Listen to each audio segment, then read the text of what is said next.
Welcome to the Monday edition of Second City Sports. We're live in living color right here on Sports Zone Chicago, along with Miss Lakina McGee, which is she. I am Sydney Brown. Hey, that's me. You can follow yours truly on the Twitter and the IG at SidKid80. Once again, at SidKid80. This SIDKID80, SIDKID80. You can follow me at Keenan McGee on the Twitter and at Keenan McGee on the IG. Make sure you download the Sports Zone Chicago app today. You want to know why? Because we said so, that's why. And also, so you can catch up on other live shows that we have airing throughout the week. So you happen to miss them, you can go back and listen, but watch them at your own leisure. Make sure you download that Sports Zone Chicago app today. Speaking of Sports Zone Chicago, you can always follow us on all social media platforms on Facebook, Twitter, Instagram, and YouTube. Please find Sports Zone Chicago on Facebook, Twitter, Instagram, and YouTube. If you want to subscribe to our podcast, which we know that you guys have been doing, if you know somebody that hasn't been doing that, please tell them. You can subscribe to our podcast at War Anchor. We are available on all podcast platforms, including that iHeartRadio app. Make sure you type this in your search engine boxes on those podcast platforms. You ready? WARR on Anchor. Once again, that's at War on Anchor. And while you're at it, please give War Media a follow on all social media platforms at WARR Media. Once again, that's at War Media on Facebook, Twitter, Instagram, and YouTube. And thank you very much in advance for your support. Like, share, subscribe, and tell your friends. We are unapologetically fun, and we have very definite opinions. You have any definite opinions during our 2-hour extravaganza we call a Sports Talk Radio Show, you can always hit us up in the comment section at Sports Zone Chicago's Facebook page or at Sports Zone Chicago on YouTube. Type in your questions or comments in the comments section. Lakina will get them up on the screen for you. But if you decide to troll and or do something stupid, I've given Lakina full power to give you fools to bill and be a mute. Bye-bye. I love when she says that. But before we begin, we must remind you that you can catch Sports Zone Chicago now available on Roku TV. That's right, so celebrate with the squad and get with the program. Sports Zone Chicago is now available on Roku TV.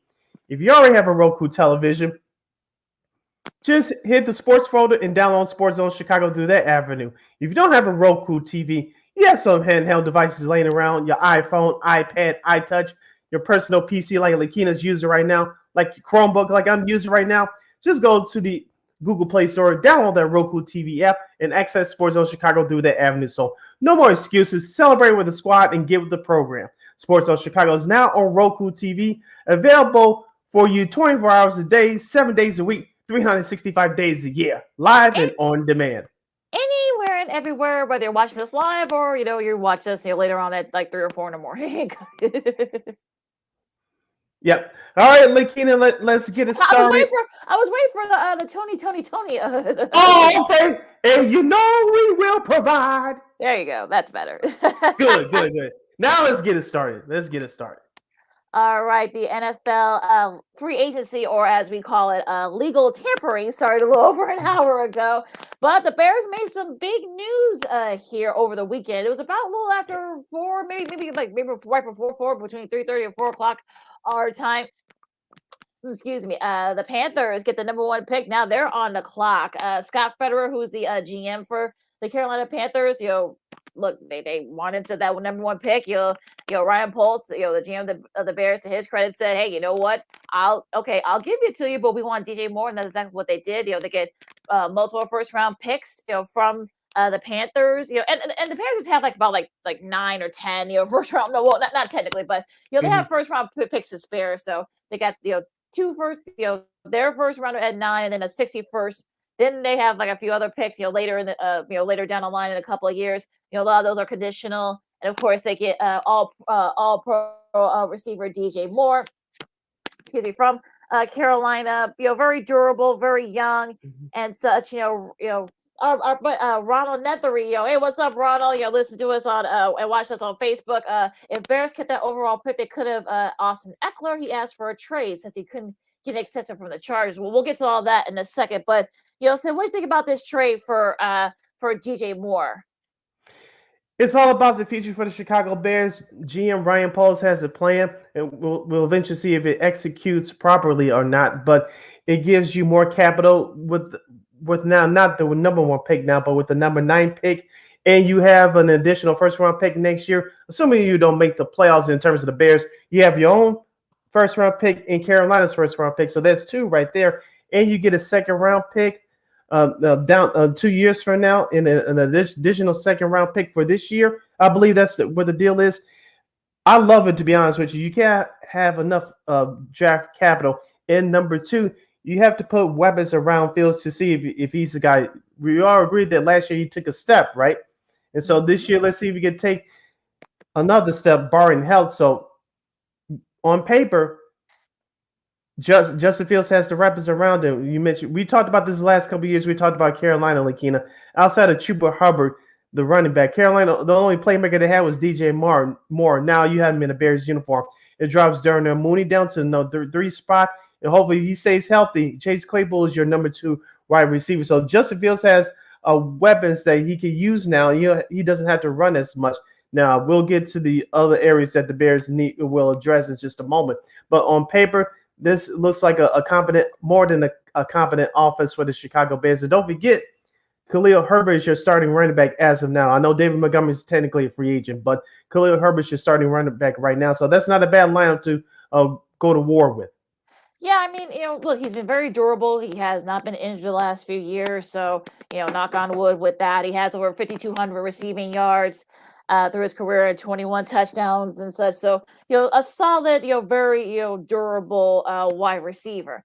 Now, I'm already seeing people say, I've seen this movie before, City. We saw it with the color trade some years back. We saw it with the Khalil Mack trade a few years ago. It was start off well, okay, coming up with these numbers, and then it turns out, it didn't end up, not, ending well. So I'm keeping my expectations tempered here. I mean, look, you get a wide receiver, a very top-notch wide receiver that's only 26. Hasn't even gotten to his prime yet.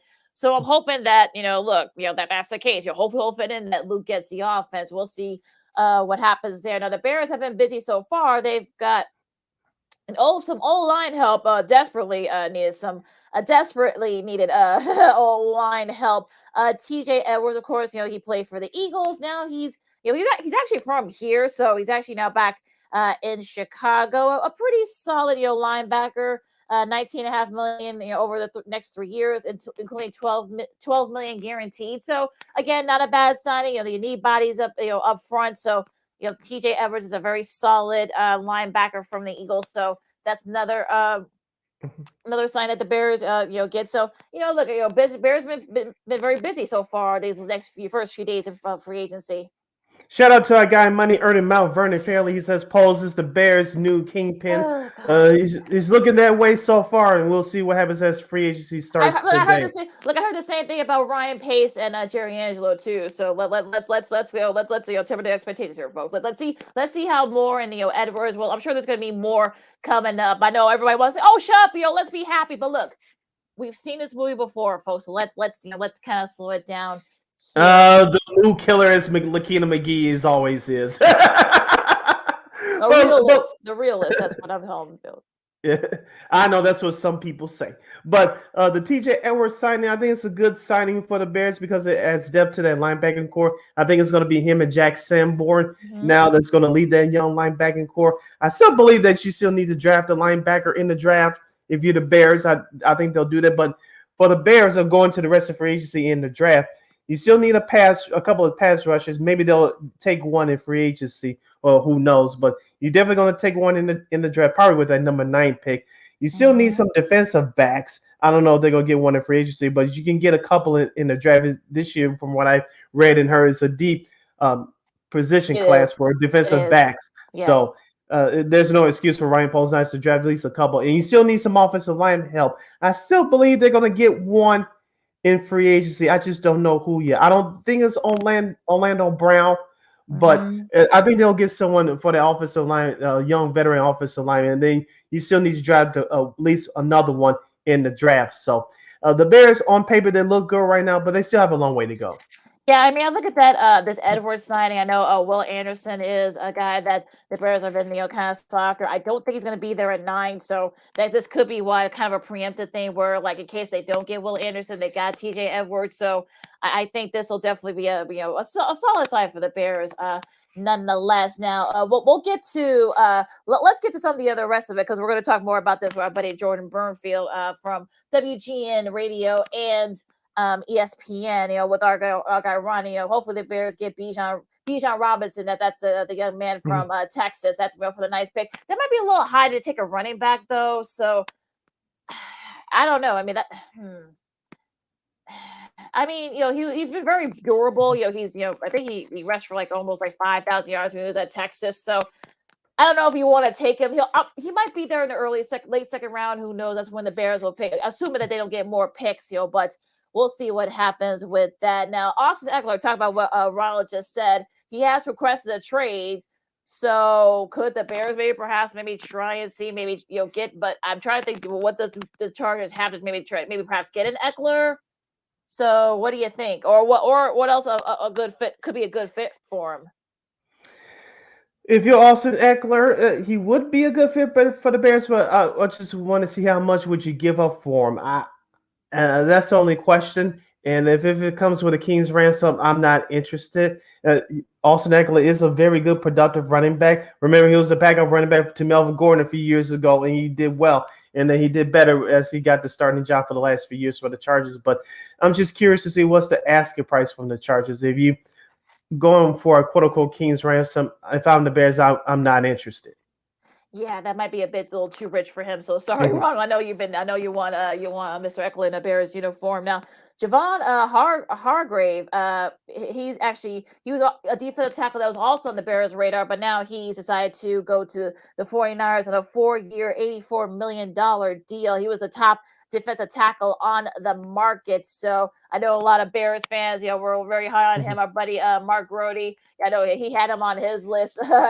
Somebody, of course, a veteran tackle from Pittsburgh and Philadelphia. Bill still very solid. I mean, I know he's got to be. I think he's like in his third. He just turned 30, so still a very solid, durable defensive tackle. So a good pickup for the 49ers. Yeah, if you saw that NFC Championship game closely last year, I know we paid attention to Brock Purdy's injury, but after Purdy went out, the 49ers ran the ball down San Francisco's throats. So remember, San Francisco was one of the top teams in the league last year defensively stopping the run. And once Brock Purdy's injury occurred, it all fell apart, especially defensively for the 49ers. So I think that's a great move for the 49ers. They are still in win now mode. And your starting quarterback, which is supposed to be Trey Lance for next year, even though he's recovering from that torn ACL injury, he's still under a rookie contract. So that's why it's a smart move for the 49ers because your starting quarterback is under a rookie deal. Yeah, so I think if you're still in a pretty good spot, you're the 49ers. You just got to figure out who's gonna be your QB next year. So I'm sure they're gonna be making some more moves, and they got a lot of compensatory picks too, so they might build from there. Ben Powers, who's a guard, I think I saw a couple of folks had the Bears, right there with them. He's going to the Broncos with a $28.5 million guaranteed contract, in a total of $52 million for 4 years. Again, another solid, very durable guard. So what do you think about this signing? No, it's a very good move. I don't see any problem with that, and I think it's just a good fit. Just a breaking news that just came across the Riley Keena. Yeah, like you said, Mike McClinchy, now the former offensive lineman for the 49ers, he's going to sign with the Broncos to protect Russell Wilson. I thought the Bears would go after him. Yeah, I know. That's not. Obviously, that's not going to be the case, but. Sorry for not answering the question because I just saw the breaking news coming across my phone. So Mike McClinchy, the former offensive lineman for the 49ers, now signs for the Broncos. I thought the Bears would target him, but that's not going to be the case now. Yeah, $50 million guaranteed deal, $87.5 million. So the Broncos are, spending already. We're only about like a couple hours in the free agency. I know. Yeah, I saw a couple of our peeps had him as a target, perhaps maybe for the Bears lineman. So also interesting too. I think I like this move for Russell Wilson because especially he didn't have that protection in Seattle. So we saw what happened last year. That was one of the reasons why the Broncos were not very good. So hopefully having a solid O-lineman, an offensive tackle, that helps a lot. So, that's I know some breaking news. Also, Calais Campbell, the Ravens, of course, a veteran defensive end, has been released. Now, the Ravens, they still hope that maybe they can kind of, bring him back, maybe at a smaller deal, a little bit of cap relief there for, in case, what happens with Lamar Jackson. But still has a lot of football left, and could the Bears perhaps maybe take a gander at him? I think you should sniff around, but how much it's going to cost you? I don't know. You're not going to break the bank from him because he's an older player, but if it's a 1 or 2 year deal with some incentives, maybe. But I don't think it's going to cost you because he's an older player. He'll definitely help with some of the young guys in the locker room, but we'll see if there's anybody better and a little bit younger than him. If you can't, then maybe you should take a flyer with him. But I think with Campbell, especially at this point in his career, if he wants to continue to play, he will probably go to a team that's ready to win now. Because we know the Bears are not there yet. No. Could they surprise the people? Sure, but that's a long ways away. But if you're Campbell, you're trying to find a veteran team that you're going to hop onto to go win another Super Bowl. All right, we'll have more breaking news because all this stuff is coming up fast and furious. So we'll have more NFL signings. We'll let you know if the Bears make any moves or if anybody else makes any moves. A few other moves too later on. But Sid, are we switching gears here after the break? Yeah, let's get into some NBA. And yes, the Chicago Bulls still exist, folks. I know it's crazy, but they actually won a game over the weekend, and they beat a team one of those 1,000 sub-100 teams they couldn't beat. We'll explain that in the rest of the NBA.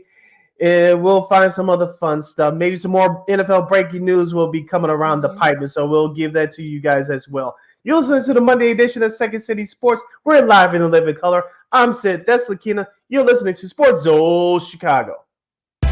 This year, my mom got me the perfect bag for back to school. These colorful binders help me stay organized. These headphones are just what I need for studying. These new sneakers are just what I need for the new year. This jacket is a real must-have. My parents got me the skateboard I wanted. It's pretty cool. These scissors really come in handy in art class. These colored pencils, too. These new socks, they can be a real lifesaver.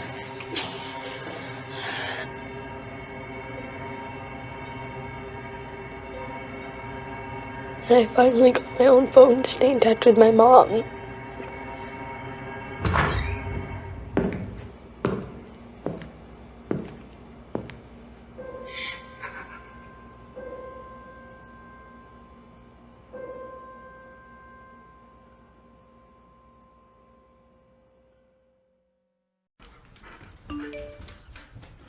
Trisha's having a sleepover tonight. Can I go?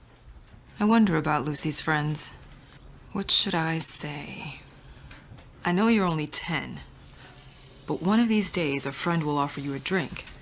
And alcohol at your age can lead to so many things. None of them good. So can I go to the sleepover? Lucy, I want you to promise me I something. finished my homework. Bigger promise. If there's any drinking, I want you to say, "No thanks, not my thing." Mom. I promise you, your real friends won't care. Deal? Sure. Really? I promise, Mom. They really do hear you. Did you pack your toothbrush? For tips on how to start the talk, visit underagedrinking.samhsa.gov. A public service message from the Substance Abuse and Mental Health Services Administration.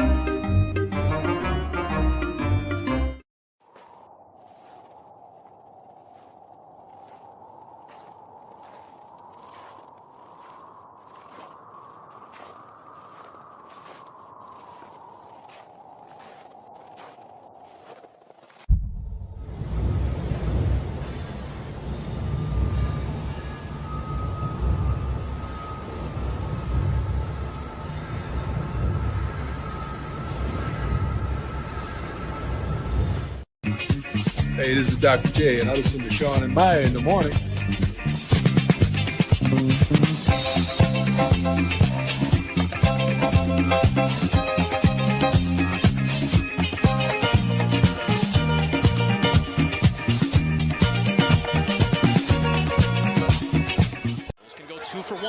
this third quarter.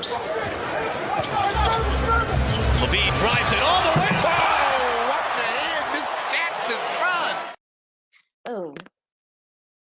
Oh. Sorry about technical difficulties, folks. Sorry about that. Welcome back to Second City Sports on Sports Zone Chicago, the Monday edition. We'd like to thank NBC Sports Chicago for interfering with our show with that vintage clip, but we appreciate them. I'm Sid the Kid, along with Miss Lakima McGee, which is she. You can follow yours truly on the Twitter and IG at SidKid80. Once again, it's SidKid80, SIDKID80, SIDKID80. You can follow me at Keenan McGee on the Twitter and at Keenan McGee on the IG. We have 85 minutes left in this program. We call it Sports Talk Radio Show. If you want to hit us up in the comment section, you can do so at Sports Zone Chicago's Facebook page, Sports Zone Chicago on YouTube. Type in your questions and comments in the comments section. Lakina will get them up on the screen for you. All right, let's switch gears to talk pro basketball. We'll get into our college basketball talk with our guest, Jordan Bernfield from WGN Radio and ESPN TV to start hour number 2.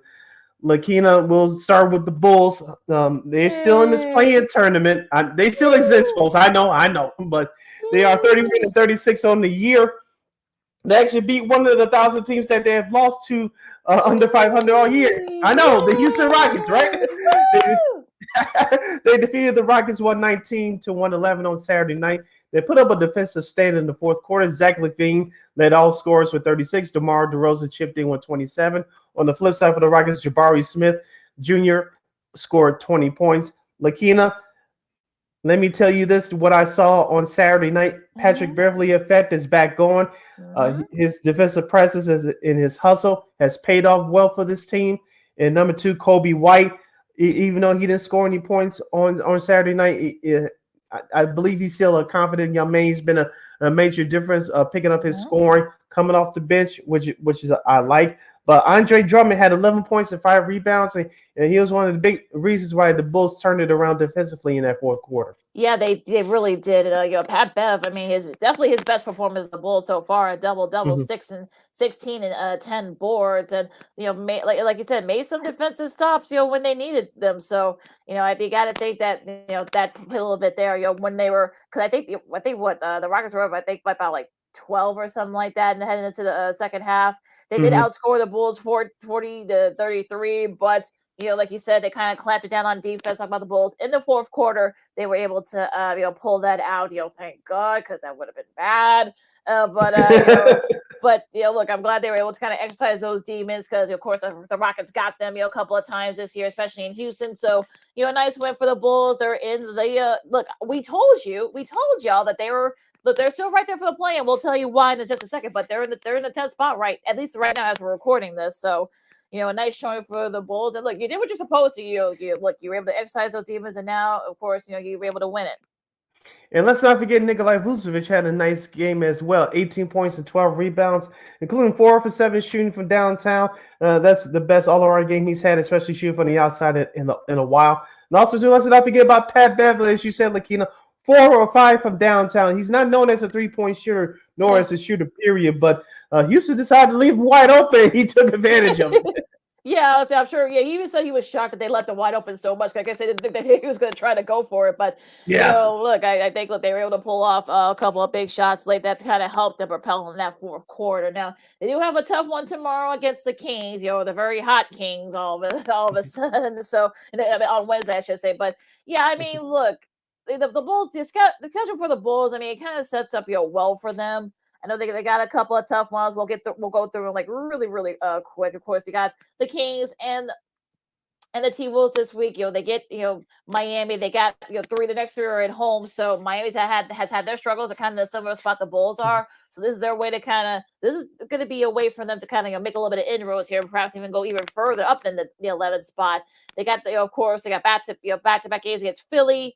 Kind of a home and home. They got Portland, the Lakers, and the Clippers, that little like LA, switch there. They got the Lakers again, and they got Charlotte, Memphis, Atlanta, Milwaukee, Dallas. We'll see where they are by then, and Detroit, and they finish up. So they could have a shot to perhaps maybe getting not only into the play-in, but maybe perhaps challenge for that maybe 6 seed or 7 spot. So you don't know. I mean, it's kind of tough for them, but the key for me is that they got to be consistent.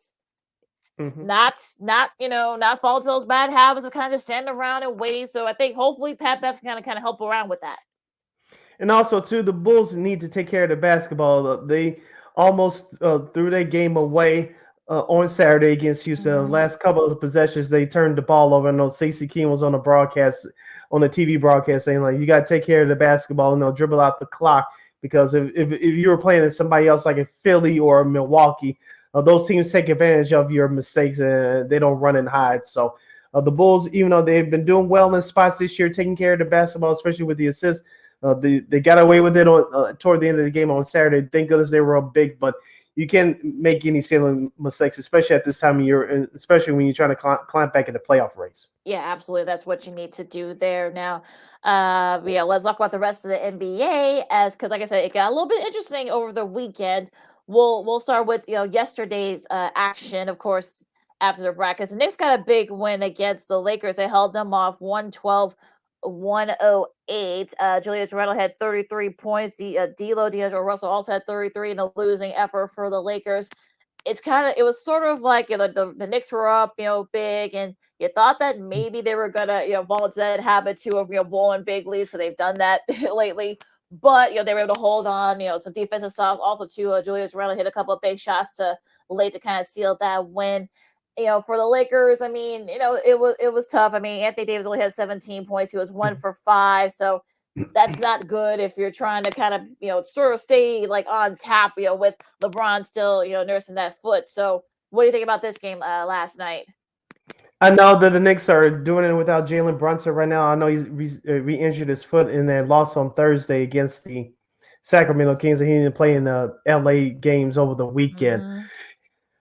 Emmanuel quickly is becoming a rising star with the New York Knicks. We talked about his performance last Sunday night at Boston, playing 55 of 80 minutes as they played in a double overtime game, which they won at Boston, by the way. He's becoming a rising star, one of those supporting castmates that you need to have, especially at this time of year. Don't forget about RJ Barrett, who was the subject of perhaps trade talk over this last summer. He scored 20 of his 30 points in the second half, and so that was key as well. So we talk about Julius Randle and the resurgence that he had that he's having this year compared to last year. The Knicks don't get anywhere, especially now with the injury to Jalen Brunson. They don't get anywhere without Emmanuel quickly and RJ Barrett. Now, do they need Jalen Brunson for the playoff stretch? Yes, they do. They need him healthy, first of all, for the playoffs. So, but it's up to the supporting cast to help out Julius Randle. Last night you saw that. Yeah, so we'll see if the Knicks can keep it up. Now, Sixers beat the Wizards 112-93. Thank you, Philly. Joel Embiid had 34 points, leading the way for the Sixers. So they're trying to keep pace for with the Bucks and the Celtics for that number 1 seed in the East. So Cleveland with a nice win, they held off Charlotte 114-108. And bring out the Nets. The Nets have actually been playing pretty well as of late. They beat the Nuggets. They're starting to kind of fall off a little bit. 122-120, the final there. Mikal Bridges had 25 points. He's been kind of like that, since he's gotten there from Phoenix. Bridges has been sort of like that, that guy that kind of been sort of leading the way for them. And look, it's kind of helping up a little bit. So the Nets, we thought that maybe they might be starting to kind of go down a little bit, but they've actually been staying pretty steady. Well, they have a bunch of role players that are fitting into their roles. Let's see if GM Sean Marks or the Nets will build around Mikal Bridges this offseason. It depends on how they finish this regular season, perhaps if they hang on to a playoff spot. But we saw what Mikal Bridges did the last couple of years with the Phoenix Suns, helping them to NBA Finals appearance a couple of years ago. We saw what happened last year. Dorian Finney-Smith, we talked about it at the trade deadline, Dorian Finney-Smith, he was the defensive glue for the Dallas Mavericks last year. I expect him to do the same thing for the Brooklyn Nets. And so you don't have that pressure of Kyrie and KD anymore because both those guys are gone. So those young guys are hungry. No one's expecting them to do anything. So they just playing free. Yeah, they are. So we'll see if they can keep it up. Now, going into Saturday's games, I saw a little bit of this game, kind of in between the conference tournaments. Sacramento beat Phoenix 128-119. This is probably when, not having KD, I think that's probably what, killed, the Suns here. Harrison Barnes led the way with had 19 points leading the way. Nice balanced scoring there too. De'Aaron Fox had 18 points. Zaire Sabonis had 17. But they got had a lot of guys contributing off the bench. Malik Monk leading the way off the bench with 18 points. So again, this is sort of like the scoring, thing here. 128, 119 for the Kings. So this is like the latest they've been. They're number 2 seed right now in the West. I don't think anybody had that this late in the season. No. But can they keep it up? I don't know. Could they perhaps maybe reach that 1 seed? They're like 4 games back of the Nuggets. I don't know, but it's hard to figure out the West at this point. But what do you think about the Kings and what they've been doing? Can we maybe put Malik Monk at the top 5 candidate for 6th man of the year? He's been doing a heck of a job for Sacramento. Come off the bench this year. You know how I feel about head coach Mike Brown. He's my number 1 candidate for coach of the year so far. We talked about them ever since after the first month and a half of the season. Lakina, everybody thought, oh, it's just a barrage. They're gonna fall off. They haven't fallen off yet. So will they get the number 1 seed? I doubt it. But as we said at the All-Star break, doing our roundtable, as long as Sacramento stays out of 7, which I think they will. I think it's more than a given that they'll stay out of 7. They'll have a better matchup for the playoffs, and maybe they'll be the team that can at least win a playoff. It depends on who they match up with. They'll be the team, a surprise team, a small surprise team, at least going into the second round. I don't think they'll get to the conference finals, but they could. It depends on who they play in the first round. I think they can go to the second round. They can. I think they can, like you said, but like I said, it's going to depend on who comes out of that play-in. So that's going to be the key. Now, the Warriors get a nice win while they were at home. So, like I said, home hasn't been an issue for the Warriors. 125-116 win over the Bucks in overtime. Steph Curry starting to show a little bit of his old self. 36 points again. Monster. From the 3-point arc. No Giannis. So they decided to rest him, but. What do you think about this game? Is it sort of like a mirage since Giannis didn't play, or was this a big win that the Warriors really needed? I think it's a combination of both. I turned to it for like 5 minutes. I didn't see Giannis, and I saw on my phone that they sat around and say, "Damn it, I was really looking forward to watching this game." But Chris Middleton still seeing some action as he recovered from his knee injury from last year's playoffs. On the flip side for the Warriors, they desperately need this win because to keep themselves out of the play-in tournament, I still believe they're in the number 6 spot right now in the West. I know Steph Curry's back. You see you're going to get out of Draymond Green and Klay Thompson. So it was a bigger win for Golden State for sure. Absolutely. And I agree. OKC, they're now in the 11th spot. Well, the 10th spot, I should say, right now. Of course, the Lakers there because they got the tiebreaker right now against the Lakers. They beat the Pelicans 110-96. Big win for the Grizzlies. They beat the Mavs 112-108. Desmond Bain had 25 points, and Tim Hardaway Jr. had 23 in a losing effort. The Mavs, they're starting to struggle a little bit. I know Luka hasn't played. I know Kyrie didn't play in this game either on Saturday. But even still, if you're the Grizzlies, especially with John Morant, not being there, Jared he's going to be gone for at least 4 more games. Yeah. So, but the fact that they've been able to win, they're still like right there. They're like in the 3rd spot right now in the West. We'll see if they can hang on. But this is a big win for them. Yeah, and also too for Dallas, you cannot throw games like this away. And like you said, we know that the superstars are sitting out, but this is the prime time of the season. You can't mess around and take things for granted. So you need everybody healthy and all arms on deck. So Dallas, it's been time for them to get it going.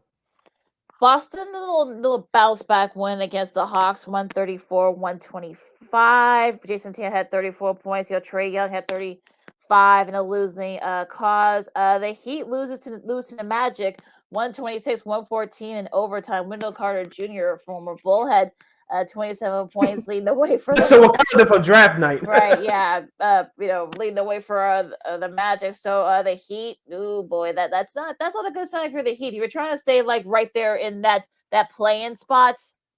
Unfortunately, they've had these kind of losses, this year. So they got another one here. Yeah, as we talked about on the flip side, the Orlando Magic, they were supposed to tank this year. I think they're a little bit better than what people think. And no, they're not going to get into the play-in because they're too far back. But Pablo Banchero is probably your runaway winner for Rookie of the Year. Like you mentioned that Wendell Carter Jr., and they still have some of the other young guys in and Markel Fultz, Markel and the one they drafted last year out of Gonzaga.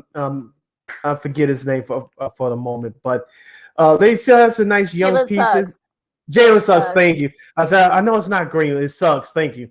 You still have Greg Anthony's son down there too. Cole, Mr. Cole Anthony, but they have a nice collection of young talent. But we'll see what happens with them in the draft library. Maybe they don't have to do that much to improve. I don't think they're that far away, but we'll see what the offseason players are once this regular season concludes.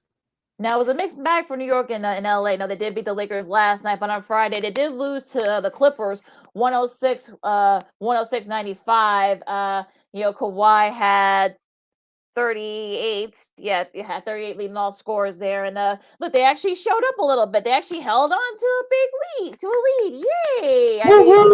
Right. I mean, that's been a big problem for the Clippers, especially even before Russell Westbrook got there. So, but this is sort of like this is a nice big win that they really needed. I did check in on this game a little bit on Saturday in between the conference championship games, and Julius Randle, I don't know if you saw this looking at Julius Randle was called for a flagrant foul toward the end of that third quarter, and he exploded at the ref, and he was upset at Tom Thibodeau. They had to calm him down, and I believe that moment turned it around for the Clippers. As you mentioned, Kawhi and PG both came up big in that fourth quarter. Of course, those are the first of the two games that Jalen Brunson missed for the Knicks, but after Julius Randle got that flagrant foul, I think that turned it around for the Clippers. Remember, the Knicks were close throughout that whole game, and after that, the momentum quickly swung to the Clippers' direction going into that fourth quarter, and they were able to pull away. Yeah, thankfully they were able to win that one now on Friday. Now, the Heat, that was a bad loss for the Heat to the Magic, but they did beat the Cavs 119-113. Jimmy Butler had 33 points. So, look, like I said, the Heat and the Bulls are very similar. They have, they have great wins against good teams, but then you scratch your head at some of the losses. So this is sort of like the same thing that happened here for the Heat this weekend.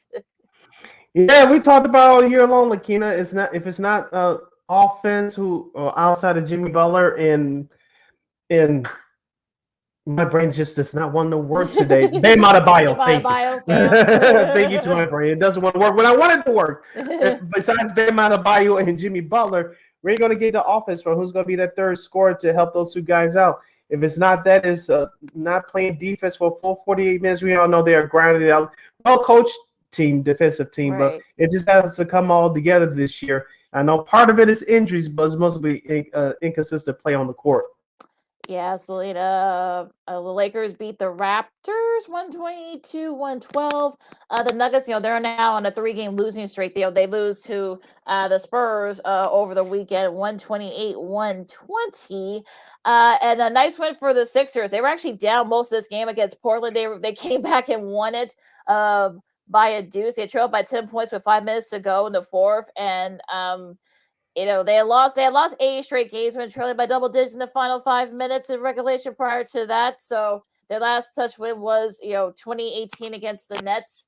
So, and I think it was a buzzer beater it was a near buzzer beater by Embiid that kind of propelled that. So if you're the Blazers, you're trying to get into that play-in, this is the kind of loss that can come back and bite you in the butt. Yep. And Portland, with losing both games over the weekend at Philadelphia and at New Orleans last night, that really puts them behind the 8 ball. But on the flip side for Philadelphia, they game-winning shot by Joel Embiid says to those NBA voters who vote for MVP, I'm still here. I'm not going anywhere. Yes, Jokic has had a nice year. I busted him up early in the year, but that game-winning shot last night on Friday night signal that don't forget about me as far as MVP is concerned. I played well when James Harden and some of my other guys were out, but I've been playing even better once those guys returned. So Joel Embiid's game has not fallen off, and that game-winning shot says, hey, I'm still in this MVP conversation whether you like it or not. Yeah, I'll say, don't get it twisted. He said, look, I'm still here. So, and good for him. And look, especially since the Nuggets have been struggling, he can kind of sneak back in there and perhaps maybe make his case say, hey, no, Jokic, you're not gonna win 3 in a row on my watch. So we'll see. We'll see these next month of this last month of the season, and we'll see how all this unfolds. Now going into this week's game, some good ones here as we're getting closer and closer down to the wire here. Now tonight, Monday, you got Indiana and Detroit. Indiana trying to hang on, trying to get back into that play-in conversation. That starts at 6:00. Minnesota and Atlanta. Atlanta's been struggling since Quinn Snyder has taken over. Still having some of the same issues. That's going to be at 6:30. Utah and Miami. That should be a fun one at 6:30. And the first game of the ESPN, special ESPN Monday night doubleheader. You got Memphis and Dallas. So let's see how this goes. Yeah, let's see. Luka and/or Kyrie will play tonight. We'll see about that. Picking up on the rest of the schedule for tonight, Boston is at Houston at 7:00. The second half of that special Monday night ESPN doubleheader, Phoenix at Golden State. That's at 9:00. And wrapping up tonight's schedule, we'll see if Giannis Antetokounmpo will play, but Milwaukee will visit Sacramento at 9:00. I hope Giannis plays because I want to see how Sacramento stacks up against Milwaukee. That should be an underrated fun game. Yeah, even without Giannis, that should be a fun one, regardless. But yeah, I think we want to see how the Kings measure up to a top team from the East. Let's see how this goes.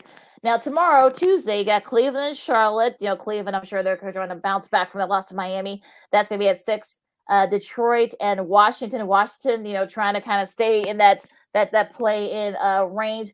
Denver hoping to snap that 3-game losing streak. They go to Toronto at 6:30. That's going to be the first of the NBA TV doubleheader. And it should be a good one here. The Lakers and the Pelicans. They've had some great battles this year. That's at 7:00. Yeah, picking up on the rest of the Tuesday schedule, we'll have Brooklyn and Oklahoma City. That's at 7:00. Orlando and San Antonio at 7:00. The second half of that Tuesday night NBA TV doubleheader, because of the first 4 playing games on the Turner networks. Right. And Milwaukee will face Phoenix at 9:00. We'll see if Giannis plays again. Mm-hmm. And wrapping up the Tuesday night schedule, we'll have the Knicks at the Blazers as the Knicks continue their West Coast road trip. Oh, I wish KD was playing that Milwaukee Phoenix game. Ooh, I know. Just brutal. Now, should be a good one here on Wednesday, 6:30. The first of ESPN Wednesday night doubleheader. You got Philly and the Cavs. That should be a fun one. They've already had some great battles this year. Memphis and Miami should be another good one at 6:30. Sacramento and the Bulls. That should be a fun one. We talked about it earlier at 7:00. And the Lakers continue their road trip at Houston at 7:00. Wrapping up the Wednesday night schedule, Boston and Minnesota at 7, Dallas at San Antonio at 7:30. And the Wednesday night doubleheader on ESPN, the nightcap will feature Golden State at Los Angeles to take on the Clippers. Kawhi versus Steph. Ooh, that should be a big game for both teams. Absolutely, for seeding purposes especially. Thursday, of course, in between NCAA tournament games, folks, you got Denver and Detroit at 6, Sacramento and Brooklyn. That should be an interesting one at 6:30. And wrapping up, there's the Thursday schedule: Oklahoma City at Toronto at 6:30, Indiana at Milwaukee at 7. And your NBA TV game of the night for Thursday will feature the Orlando Magic at the Phoenix Suns. That will tip off at 9:00. So that's your schedule for the NBA for this upcoming week. All right, folks. So hour number 1 in the books. Hour number 2 coming up. We got our good friend WGN Radio and ESPN's TV's Jordan Bernfield. He'll have some, he'll talk Bears, he'll talk Bulls, and a little bit of baseball too, and even some March Madness. So get your brackets ready, folks. And also too some more big signings. We're gonna have some. We got breaking news as soon as we're done with Jordan. Because even more stuff is happening. Like I said, free agent frenzies, coming in fast and furious. So. Of course, you got Old School TV Monday and so much more. A lot of fun, a lot of work to do here and a lot of fun to be had. Coming up in an hour or 2 of Second City Sports on Sports Zone Chicago. Lakita McGee, Sydney Brown. We'll have Jordan Bernfield coming up right after this. No, I don't know though. I'm scared. You're so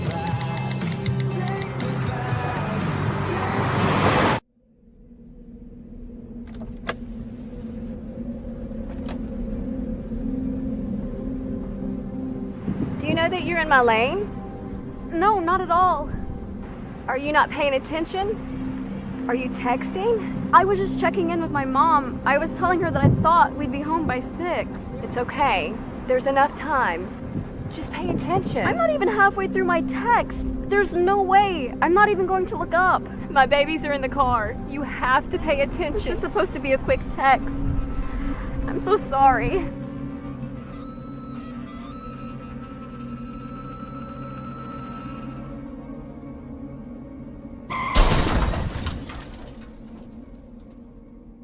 Hi, I'm Tom Brady, the director of DODEA. September is National Suicide Prevention and Awareness Month. The simple act of reaching out and caring for those in our communities is something we all can do. Just being there for someone you care about can be a tremendous first step in getting them access to confidential resources and support that they need. It only takes one person and one small act and 1 minute to make a difference. Let's make a difference.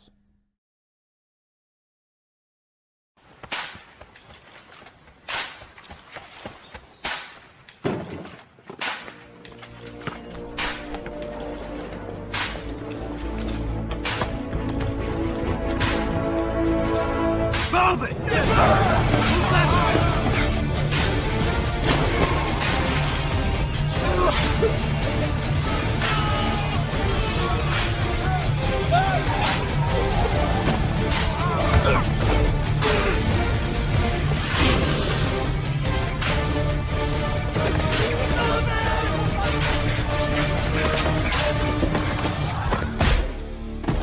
Many will hear the calling.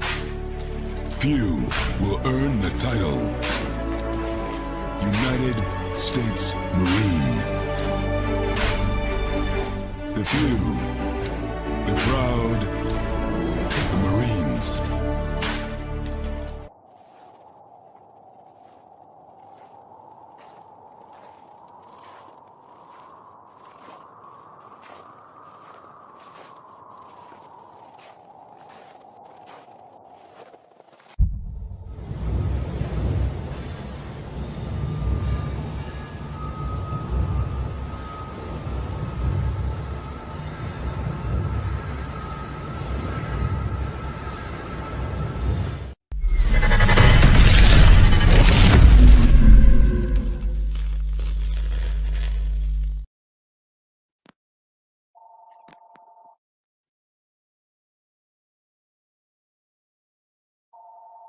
And welcome back to Second City Sports on Sports Zone Chicago. You can follow me at Keenan McGee on the Twitter and at Keenan McGee on the IG. You can follow yours truly, Sydney Brown, on the Twitter and the IG at CK80. Once again, at CK80, that's SIDKID80. That's SIDKID80. And just a daily reminder, you can catch Sports Zone Chicago now available on Roku TV. We have less than an hour left of this program. If you want to hit us up in the comment section, especially for our next guest, you can always go to Sports Zone Chicago's Facebook page or at Sports Zone Chicago on YouTube. Type in your questions or comments in the comments section. Lakina will get them up on the screen for you. All right, say he's one of our favorites. Yeah, I know he was one of the first people when I first started doing this. He was one of the first folks to come on this show when I first started doing it years ago. This has been kind of like a long running relationship here. We're going to talk a little bit of everything with him. You know, you can listen to him on WGN Radio. Of course, he and David Patch did a great job doing the Horizon League conference, of course, with Northern Kentucky winning that tournament. He is the one, the only, the fabulous Mr. Jordan Bernfield. Jordan, how are you? Yay. I'm doing fine. How are you guys? We're doing great. Ready to talk some tournament and some other stuff too. So let's get to it, Jordan. Now, of course, we're going to talk about, March Madness. We'll get that out the way. Both Illinois and Northwestern has some pretty tough matchups. Of course, Northwestern will be facing Boise State, and of course, Illinois will be facing Arkansas. Do you like their chances of either one of them perhaps maybe making some noise in the tournament?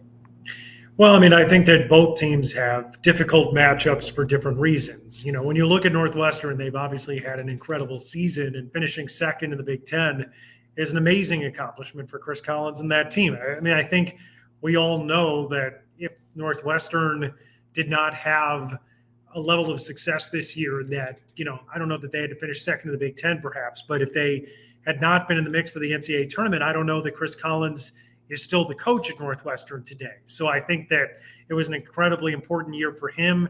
He did a fantastic job, Big Ten Coach of the Year, obviously.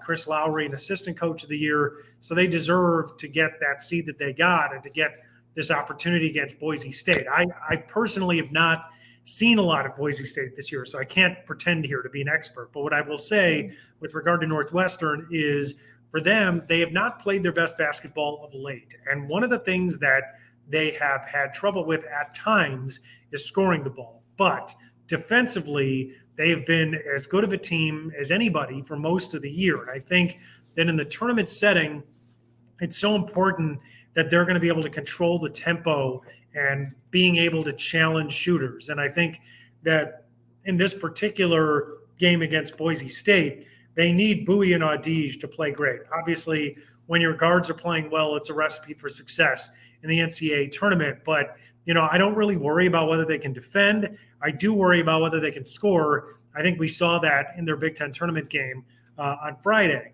When it comes to Illinois, I had Arkansas earlier this year, and I had Illinois. So I've seen both teams pretty intimately. And I think that when you look at this Illinois team, it's kind of been a tumultuous season. I think that they have a ton of talent, and I think that they should be better than they are. But the fact of the matter is they're in an 8-9 matchup because they earned it. They did not play well in a lot of big moments. There were a lot of moments seemingly this year where the coaching staff and the players didn't see eye to eye on a variety of things. So I think that Illinois is talented, and it wouldn't surprise me if they win a few games. But this Arkansas team is very talented too. And when I saw Arkansas was without Nick Smith in the lineup, who is projected as a lottery pick. And so now that he's back and playing and is trying to show what he can do on a big-time stage, this is going to be a really tough matchup for Illinois. The other thing that I would mention, too, as you guys know, is Arkansas has had great tournament success in the last few years. Eric Musselman knows how to coach teams at this time of the year. Not that he does it during the season. He's obviously been very successful. But certain coaches have a knack for how to win games in the tournament, and he does. So it's not to say that Illinois can't win this game. They can because they're talented enough to do it. This is going to be a tough game for them. And so I think that, when it comes to our two local teams, I think Northwestern certainly could win this first game against Boise State. I have a lot of worry about what it would look like against UCLA, but I do think that they can win their first-round game. With regard to Illinois, right now I don't have a great feeling about them, but it wouldn't surprise me if they won because I think that there really are no dominant teams in college basketball this year. Sticking with Illinois, Jordan, of course, you talk about Coleman Hawkins, Dane Danger, and Terrence Shannon, who I believe when he's on, he's one of the best small guards in the country. Who, in your opinion, will be the X factor if Illinois can pull off this win, can pull off a potential win against Arkansas on Thursday?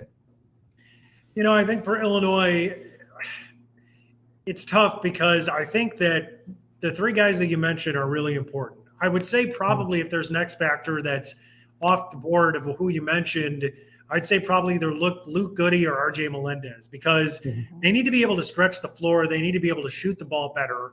And both guys at times have shown that they can. I mean, I think that Matthew Meyer is incredibly important to what they do because he's someone who can stretch the floor with his height and also shoot the ball well. And when he does, it's a real key for them. I mean, Sincere Harris at times has provided great energy for them and is an incredible athlete. And so I think that he's a guy that certainly could be important to them. I mean, ultimately, I think if they're going to win games in the tournament this year at all, they're going to need a lot of guys to step up because I think that at times Illinois can look intoxicatingly good and you watch them and you go, man, they have so much talent. They should be a lot better than they are. But you guys have watched them this year. There's just times when it's like, I don't know what's going on here, but they just don't look like a basketball team that can win games in the tournament. So, right now, if you're asking me, I don't think that they're going to win this game against Arkansas.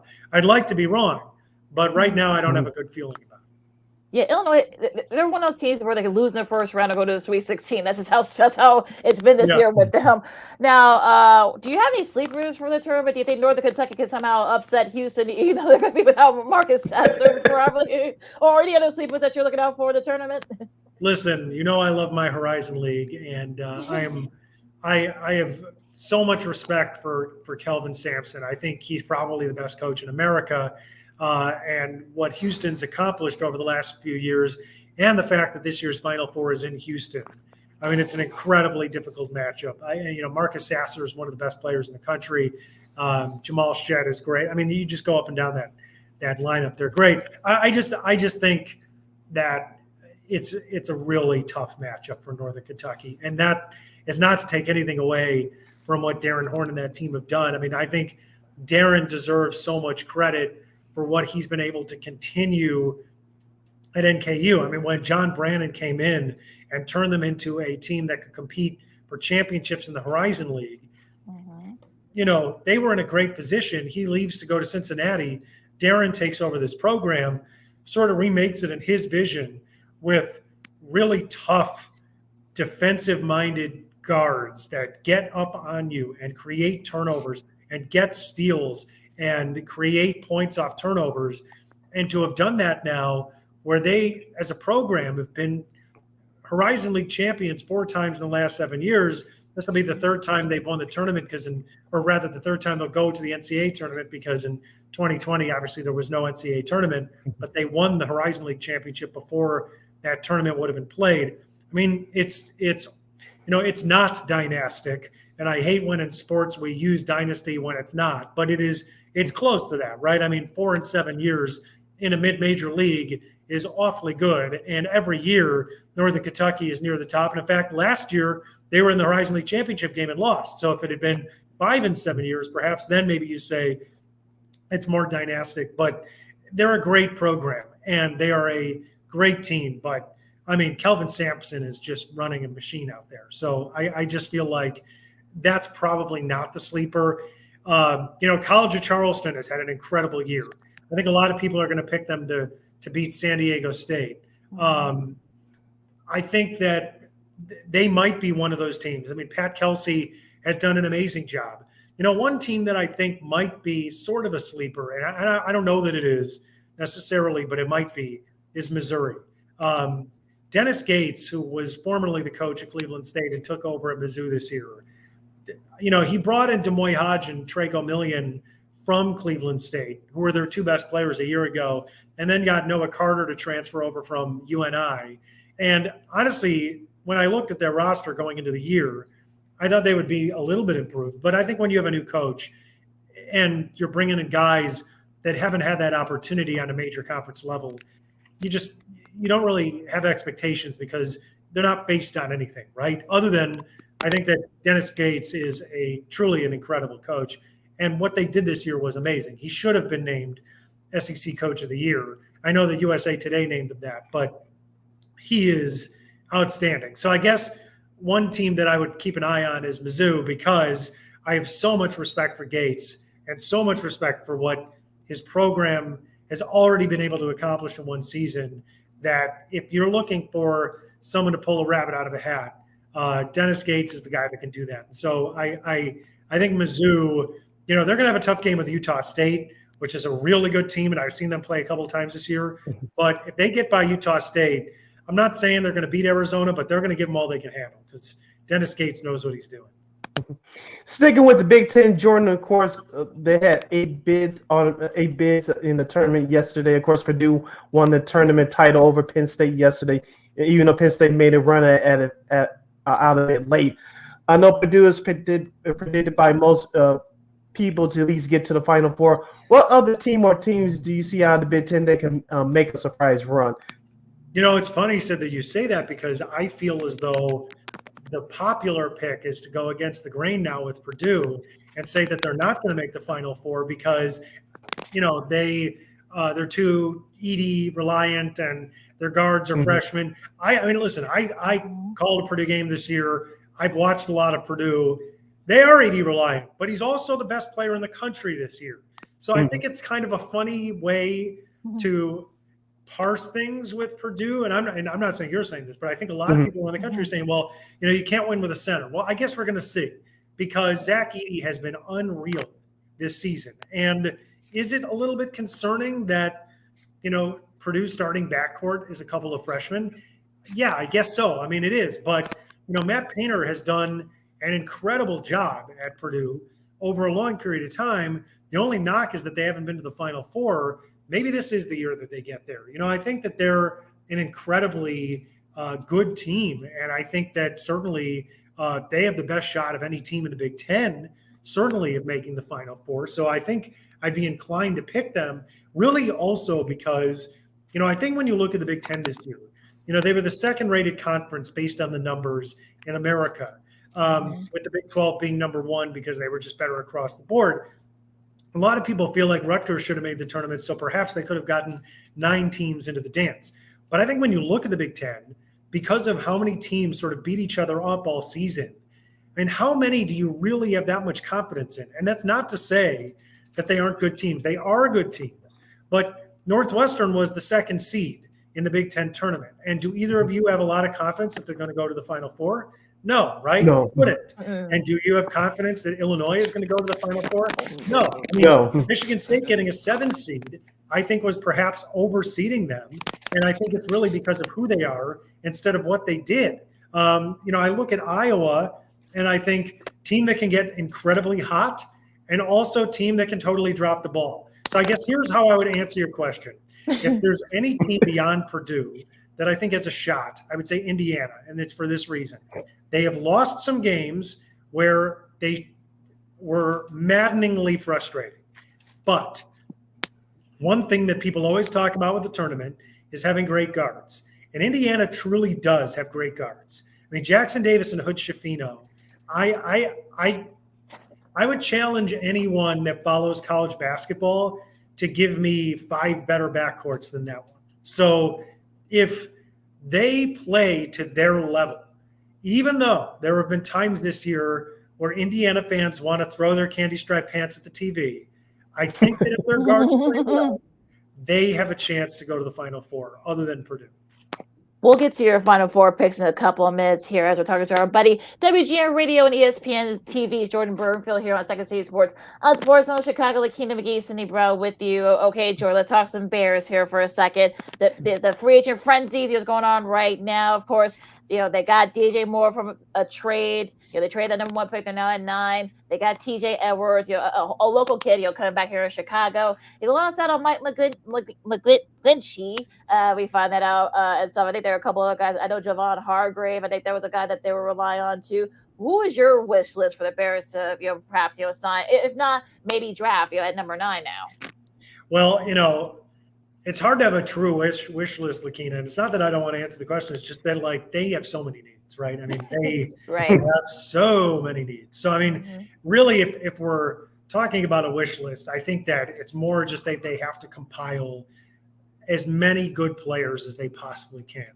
I think getting DJ Moore in the trade with Carolina was really good. I mean, I think DJ Moore is a great addition. I would like to see them add another receiver or 2, because I think that Justin Fields needs all the help that he can get. But I also think they need to add 3 offensive linemen, right? I mean, I'm not well versed in the PFF numbers and all these grades, and I don't typically read this stuff, but I'd have to imagine, based on watching the Bears this year, that they had close to the worst offensive line in the NFL, if not the worst, right? I mean, it was really, really not good in pass protection. And Justin Fields, I felt like, was always running for his life. And because of how good of an athlete he is, that's the only reason why he didn't get sacked more than he did, which was also, an extremely high number. So I guess what I would say is, I don't know which names you want to choose, but I would like for the Bears to not get outbid on several offensive linemen, because they have to improve the line. And I would like to see them add another wide receiver or 2. And I think if they would do that, that still doesn't take into account that their defense was by design gutted last year to acquire draft picks. So, the fact that they traded Roquan, and listen, I don't want to relitigate whether they should or shouldn't have done it. They did it, right? And perhaps they should have made that move.